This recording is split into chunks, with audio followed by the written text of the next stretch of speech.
தேவன் சொன்னதை செய்வதில் சோர்ந்து போகாதீங்க, தாமதம் பண்ணாதீங்க. அவர் சொல்றத அப்படியே செய்யுங்க. குடும்பத்தில் உங்களுக்கு நான் பேசுகிறேன். என்ன சொல்றார்? நமக்குன்னு ஒரு ஃபியூச்சர் இருக்குது எல்லாருக்குமே. நம்ம என்ன செய்யணும்?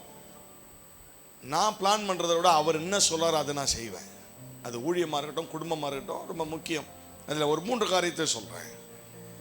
சோர்ந்து போகாமல் நோவா தேவன் சொன்ன பேழையை அவனும் அவன் குடும்பமும் தாமதம் இல்லாமல் செய்தார்கள். எத்தனை பேர் இதை விசுவாசிக்கிறீங்க? நீங்களும் நானும் தேவன் என்ன சொன்னாரோ அதை நாம் செய்ய வேண்டும். முதலாவது 3 காரியம். 1, தேவனுடைய வார்த்தை விசுவாசிப்பதிலே குடும்பமாய் உற்சாகமாய் இருங்கள்.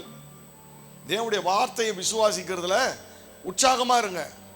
ஒருவேளை தாமதமா இருக்கலாம், ஒருவேளை கதவுகள் மூடப்பட்டிருக்கலாம், உன்னுடைய பொருளாதார நெருக்கத்தின் இடுக்கத்தின் பாதையிலே நீ நடக்கலாம், வியாதியிலும் துன்பத்திலும் உன் குடும்பம் நடக்கலாம், பெரிய சீரழிவை நீங்கள் சந்திக்கலாம். ஆனால் ஒன்றை மாத்திரம் வைங்க, கடவுளுடைய வார்த்தையின் விசுவாசிப்பதிலே நீங்கள் உங்கள் குடும்பமும் உற்சாகமா இருங்க. கரங்களை உயர்த்தி அல்லேலூயா.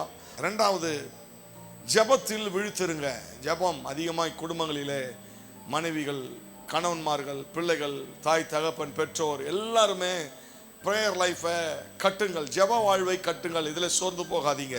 3வது ரொம்ப முக்கியம், தேவனுக்காய் செயல்படவும் அவருடைய ஊழியத்திற்கென்று தாங்கவும் உங்களுடைய திராணிகளால் தேவனுடைய ஊழியத்தை ஆசீர்வாதமாய் கொண்டு வருவதற்கு நீங்கள் முன் உதாரணமாய் உங்கள் குடும்பம் சபையில் இருக்கணும். கரங்களை உயர்த்தி அல்லேலூயா. இந்த 3 காரியத்தை நீங்கள் தாமதம் இல்லாமல் சோர்ந்து போகாமல் செய்யுங்க. வார்த்தையின் மேல் விசுவாசம், ஜெபத்தில் விழித்திருத்தல், 3வது ஊழியம் செய்தல் அல்லது ஊழியத்திற்கு தங்கள் திராணிகளையும் தங்களுடைய திரட்சிகளை தேவனுக்கு காணிக்கையாய் கொடுப்பது, கர்த்தருடைய ஊழியத்தை தாங்குவது.